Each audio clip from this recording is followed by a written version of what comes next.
Bismillahirrahmanirrahim. Assalamualaikum warahmatullahi wabarakatuh. Ini nggak ada muka gue. Webcamnya mana nih? Webcam. Oke, udah nyala kali ya. Bismillahirrahmanirrahim. Assalamualaikum warahmatullahi wabarakatuh. Selamat malam teman-teman sekalian. Sekarang tanggal 25 April 2017. Kita habis maghrib nih, jam setengah 7:15. Saat ini saya pengen sharing tentang tribes atau membangun database atau membangun bahasa personal branding di dunia digital kayak gitu. Sebenarnya saya share ini cuman buat biar ilmu saya langsung benar-benar kepake, biar ilmu saya langsung bermanfaat, karena saya tahu makin banyak sharing, makin banyak eh, banyak ilmu yang saya dapatkan ke depannya. Saya pengen sharing masalah orang-orang yang sukses di dunia internet. Banyak mentor-mentor yang saya anggap dia sebagai mentor. Salah satunya yang pertama itu Adrian Fitra, kedua Denny Santoso. Sejauh ini so far baru itu sih sebenarnya. Mungkin ketiga baru-baru ini ya ada nama Kang Dewa dengan Randy Syaputra. Kurang lebih gitu.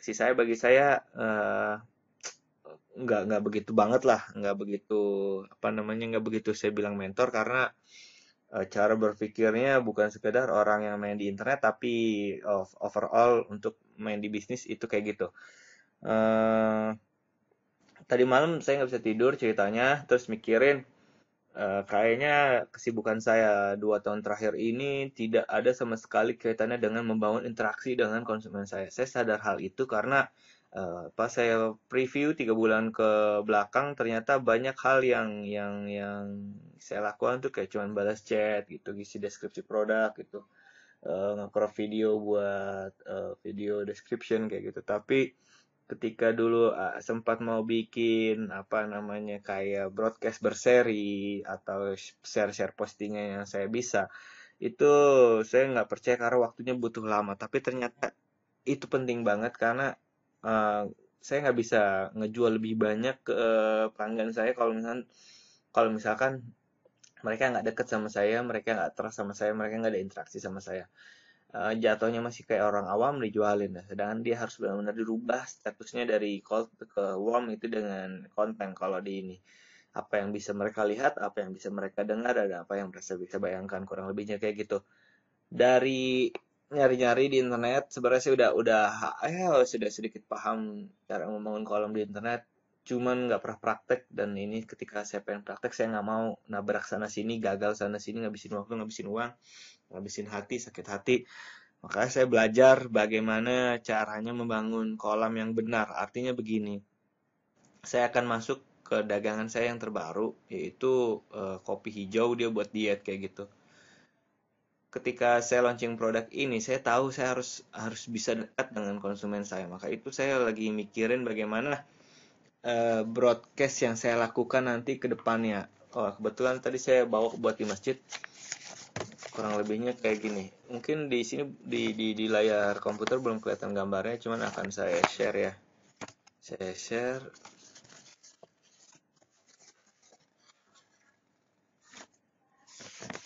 Pertanyaan yang pertama saya nggak bisa tidur semalam. Pertama, fokus sekarang membangun masa, membangun trust. Artinya saya ingin membangun punya followers itu.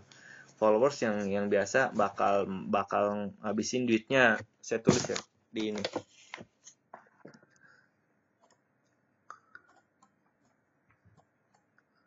Paling pertama yang akan saya lakukan adalah membangun masa. Membangun masa. Ini pertanyaan ya, pertanyaan semalam nih yang bikin nggak bisa tidur. Saya nggak bisa tidur. Membangun masa, membangun trust. Membangun trust. Ketika membangun trust, membangun activity. Uh, Apa maksudnya? Kurang lebihnya kayak gini.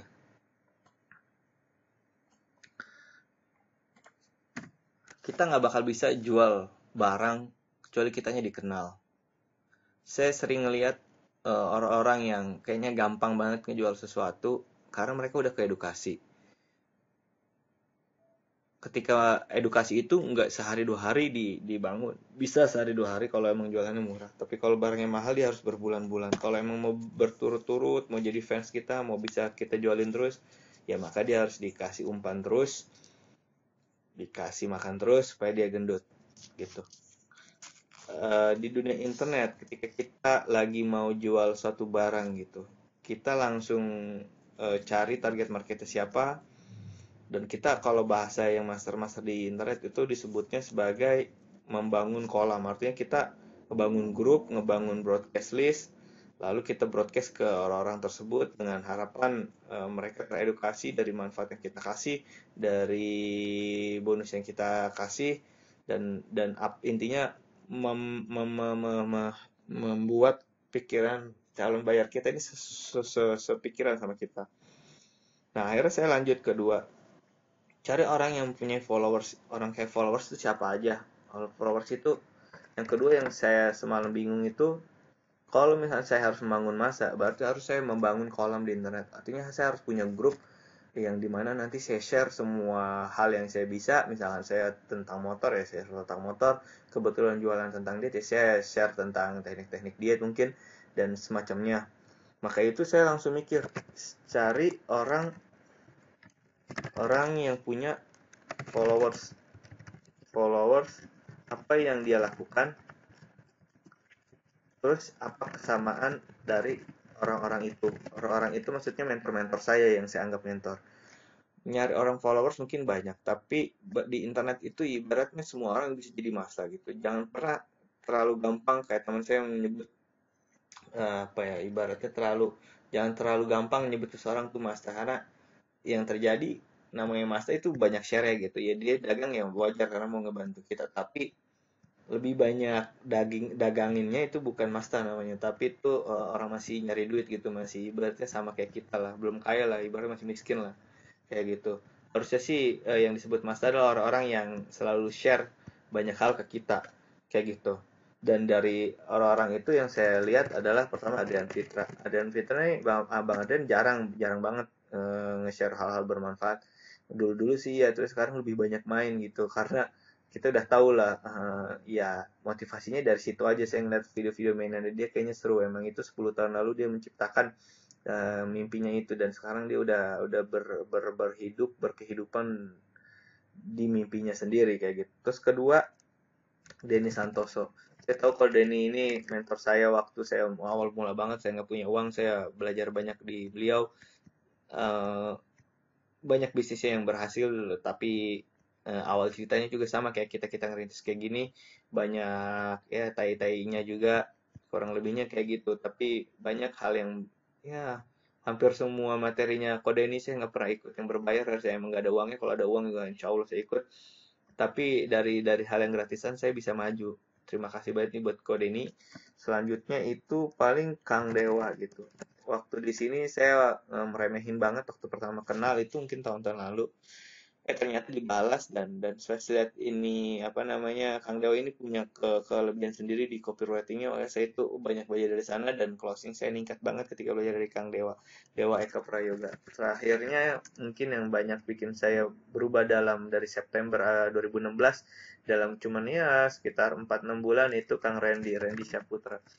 Sebenarnya masih banyak saya belajar ke banyak orang, tapi terlalu apa ya, ilmu tuh banyak gitu, mau ilmu apa aja ada. Tapi buat teman-teman yang saya saranin, tentuin dulu goalnya mau kemana, baru kita cari gitu. Kalau misalkan sekarang belum, ibarat saya belum punya anak nih, terus juga eh, masih belum punya cucu, ya saya nggak mikirin, belum belum mau belajar gimana cara ngedidik anak gitu.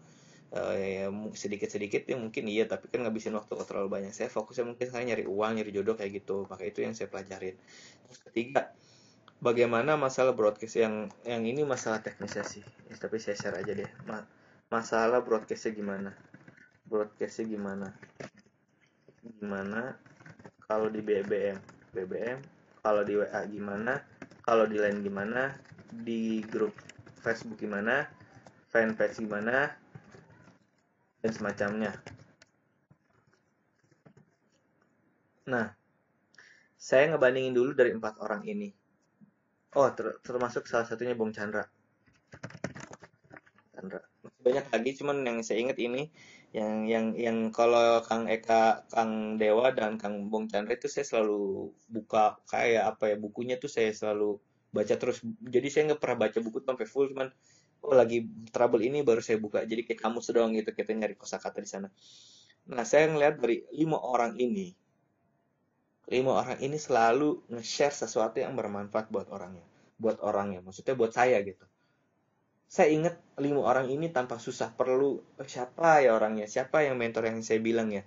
Tapi dari lima orang ini ketahuan sudah garis lurus disebutnya mungkin detonator kebaikan ya. Mereka sering nge-share sesuatu yang bermanfaat. Adrian Fitra zaman dulu AdSense, inget banget saya cara berpikirnya gitu. Waktu itu penting. Itu zaman Adrian Fitra. Saya berubah banyak di mindset dari hal-hal terlalu perfeksionis jadi langsung tetap tetap oh web kayak gini ngasilin duit ya ternyata gini-gini ya ternyata kita buat ini masih banyak yang lebih penting kayak gitu itu dari Dan Fitra buat Denny Santosa teknik di digital marketing itu dari saya cuma bisa SEO akhirnya alhamdulillah saya semuanya udah paham dari SEO dari email dari YouTube dari apa sekarang lanjut dari waktu itu lanjutnya waktu itu sebenarnya Kang Dewa closingannya masalah closingan saya belajar banyak copywriting apa segala macam berbarengan dengan Randy Saputra.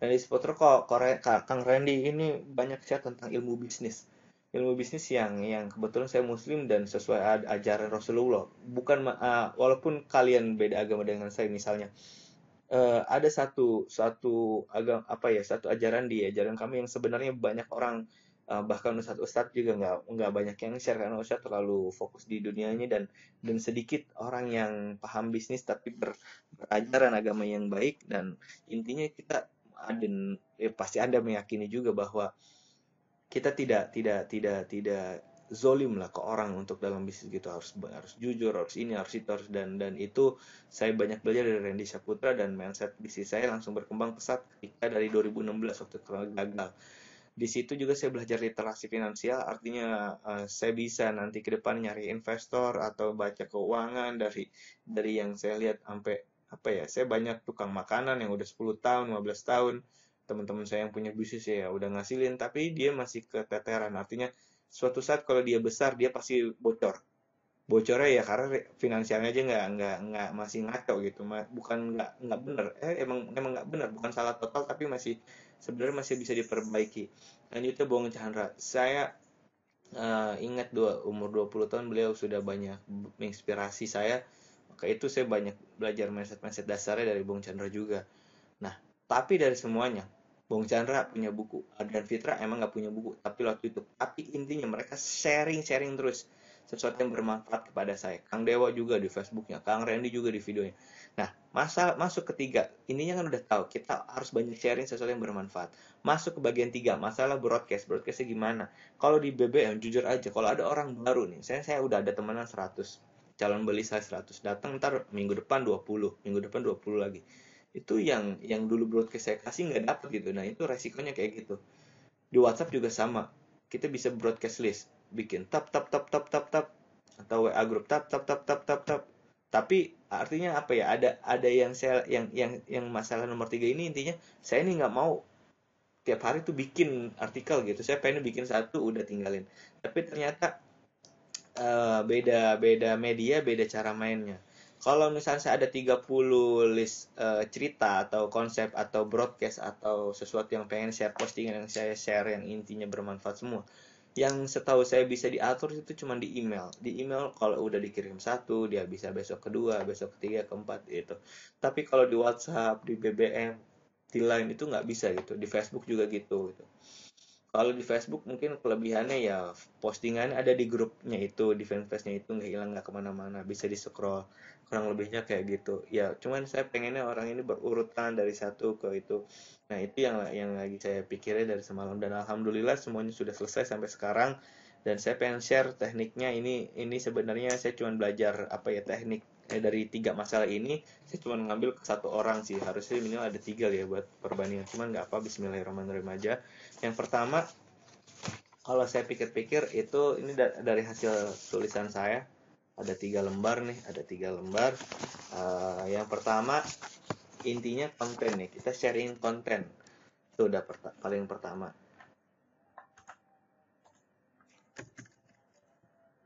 Masalahnya udah ada, baru kita ngomong solusi. Solusi, solusi yang pertama kita share konten yang bermanfaat. Intinya ini, mau video, mau voice note, mau gambar, mau teks, ini kita share sesuatu yang bermanfaat ke user kita. Syukur-syukur bisa bisa berkaitan dengan yang kita jual. Nah, dari share konten ini, asas-asasnya pertama adalah value. Asasnya ya. Satu, value. Ini aja kali ya. Asas-asasnya value. Artinya value adalah sesuatu yang kita anggap yakini penting kayak gitu. Saya pause dulu ke ajan Isya biar nggak noise. Lanjut ya. Kedua value, ya pertama value artinya hal apa yang kita anggap penting. Kalau dari tulisannya Kang Dewa ini tulis 8 hal yang penting di bagi teman-teman di hidup teman-teman atau apa gitu. Kalau saya misalkan yang paling pertama itu misalnya kebahagiaan, kita bisa bahagia sama keluarga kita nanti, sama teman kita, sama rekan-rekan bisnis kita. Kedua ada ketenangan. Ketiga misalkan hedonisme yang menikmati hidup gitu ya. Saya pengen jalan ke sini, saya pengen jalan-jalan ke sana, pengen keliling dunia kayak gitu. Keempat, ketika saya jadi orang kaya juga saya pengen membawa banyak manfaat gitu. Artinya saya nggak pengen duitnya dimakan sendiri gitu, karena buat kayak sendiri itu gampang tapi bisa bahagian orang lain itu senang gitu. Kelima, eh uang ya, masalah uang artinya concern saya dengan masalah uang, artinya saya harus jago buat ngedapetin uang yang banyak kayak gitu. Keenam, masalah disiplin gitu, karena dasarnya untuk nyari uang ya kudu disiplin juga gitu.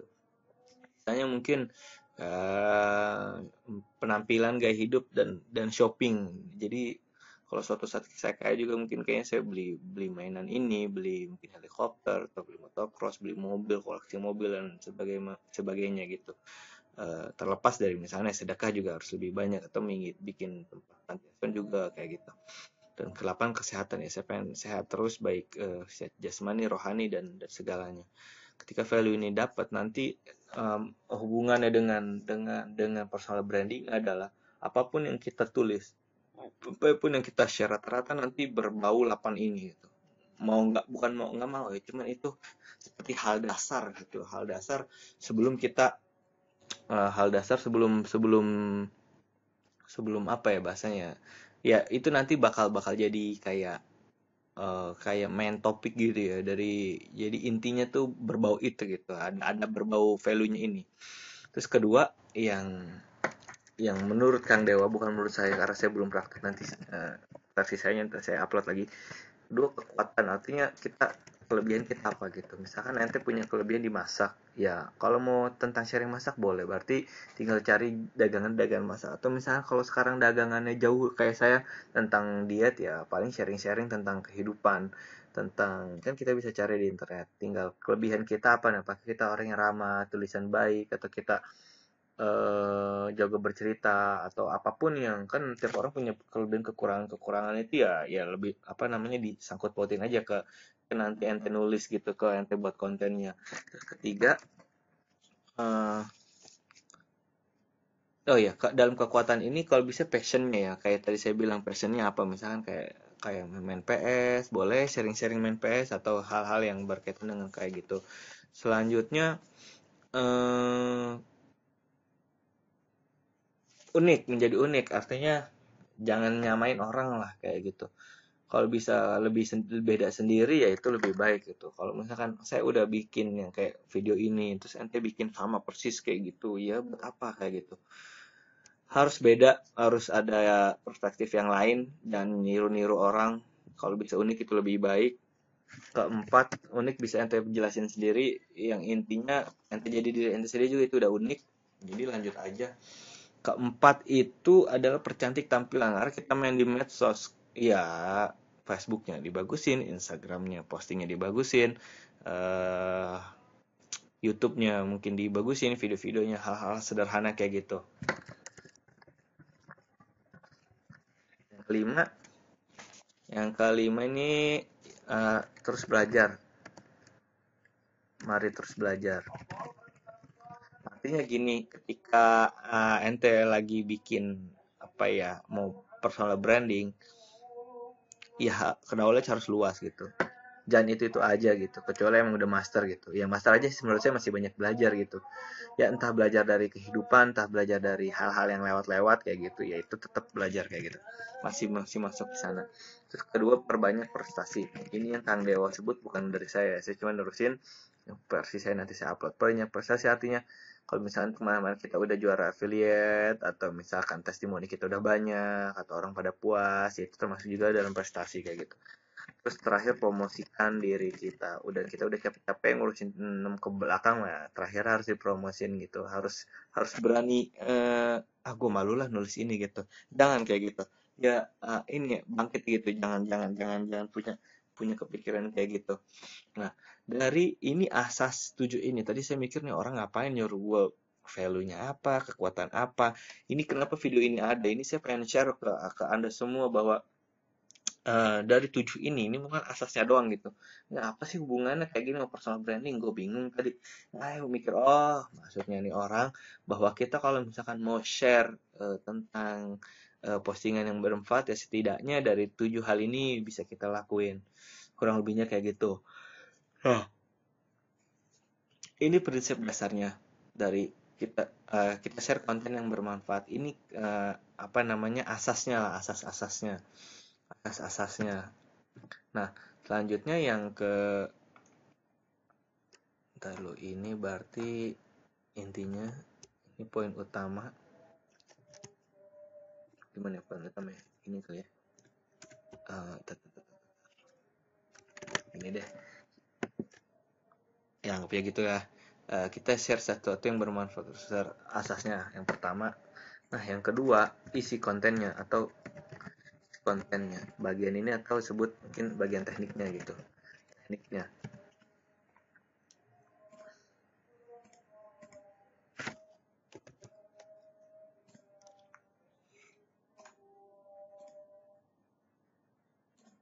Nah, bagian tekniknya yang pertama, ini saya udah tulis juga, akhirnya saya buat lem. Saya tempel. Yang pertama itu headline-nya harus bagus, headline kudu menarik.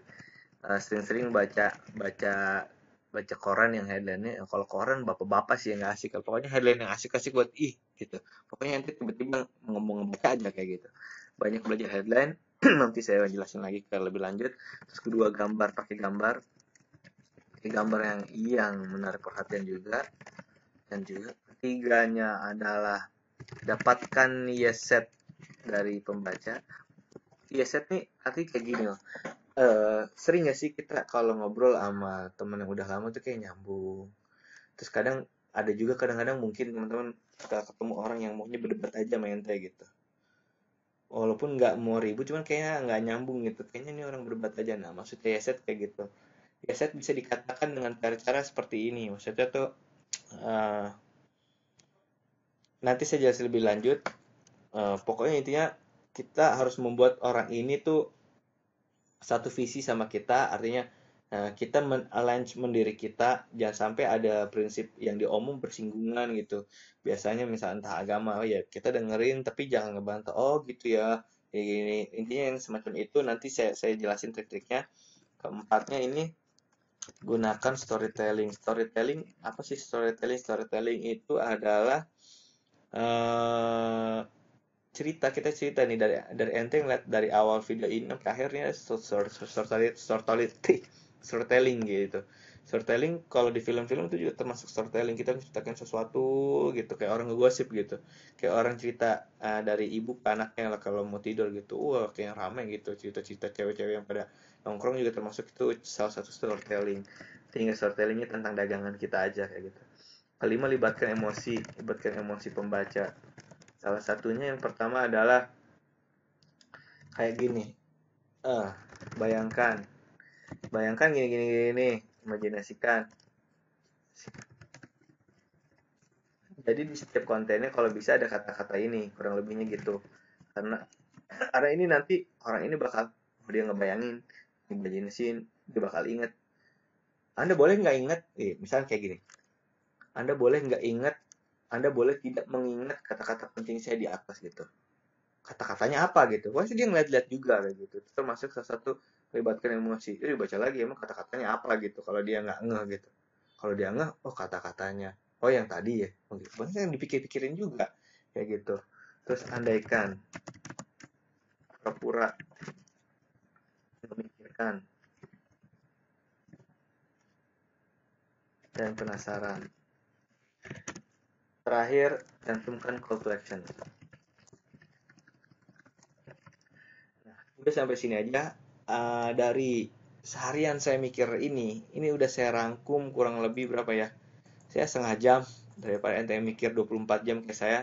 Intinya dari personal branding ya, pertama ada kebagi dua.